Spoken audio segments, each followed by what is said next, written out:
UPPL नि हाबाफारि प्राय बाहाय दिनै प्राय 10,000 मानसि फैबाय नामा जिखौ नायनानै नुयो खारन बेवहाय जेसेबांबार जिबनाव मिटिं खालामबाय आं एसेबां गेजारिं जाफेरा बेनिफ्रायनो दिन्थियो खैराबारि ओनसोलाव UPPL हानजाया मानसिफोरनि गेजेराव बिराद जनप्रिय जादों आरो UPPL खौ फोथायनाय लाबोदों बिनि थाखाय प्रमद बर'नि जि काउन्सिल सरकार BJP GSP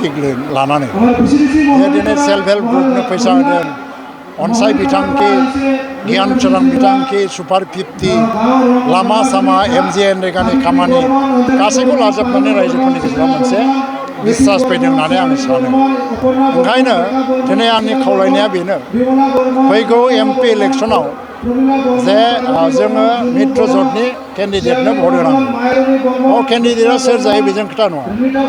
दिल्लीयाव जोंहा नरेन्द्र मदिखौ प्रधानमन्त्री बानायनांगौ NDA सरकार लाबोनांगौ आरो आसामाव 14टा लकसभा समष्टि दं बेवहाय 12टानिबो बाराखौ मित्र ज'टआ देरहानांगौ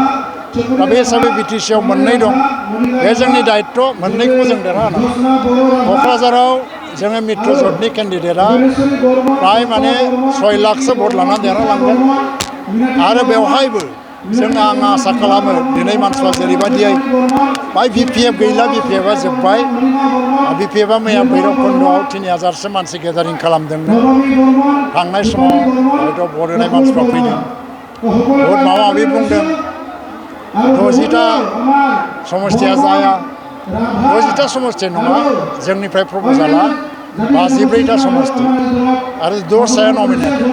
आरो बे जायैनि बाथ्रा गैया आं बेनिनो WBDनि मन्थ्रि आंनिफ्राय फाइलआ अलरेडि CMनाव थांबाय आरो CMआ बेखौ भारत सरकारनो बिबेचनानि थाखाय हरबाय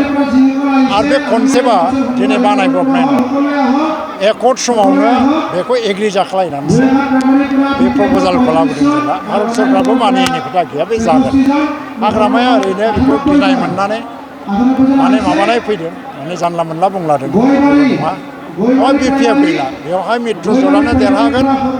आङो रायजो राजाफोरखौ खावलायदों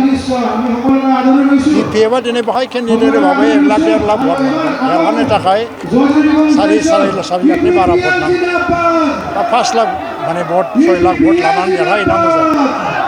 दा बे खेत्रआव हाग्रामानो भट होनो माने भटआ नस्थ' जायो दा खिन्थु जोङो जुदि देरहागोन केन्डिडेटनो भट होयोबा जोंहा लाभबो जायो BTCआबो जौगायो NDFBनो रिहेबिलिटेसन होनाय आरो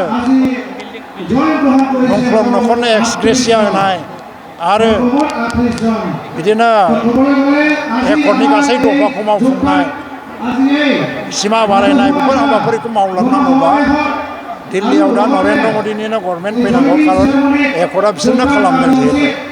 आरो बिसोर गभर्नमेन्ट थायोबा जोंबो बेवहायनो थाबाय थायोबा जोङो मिलिजुलि गोरोबलायनानै खामानिखौ मावलांनो हागोन एकर्डखौ मावफुंनो हागोन आं आसा खालामो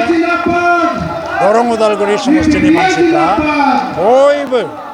गोसो गुदुङैनो मित्र ज'टनि माने केन्डिडेटनो भट होगोन आरो आसामाव डक्टर हिमन्त बिश्व शर्मानि नेतृत्वआवनो गभर्नमेन्टआ दाफिनबावगोन आरो BTCआवबो एगेइन प्रमद बर'नि दैदेननायावनो मित्र ज'टनि सरकारा जाबावगोन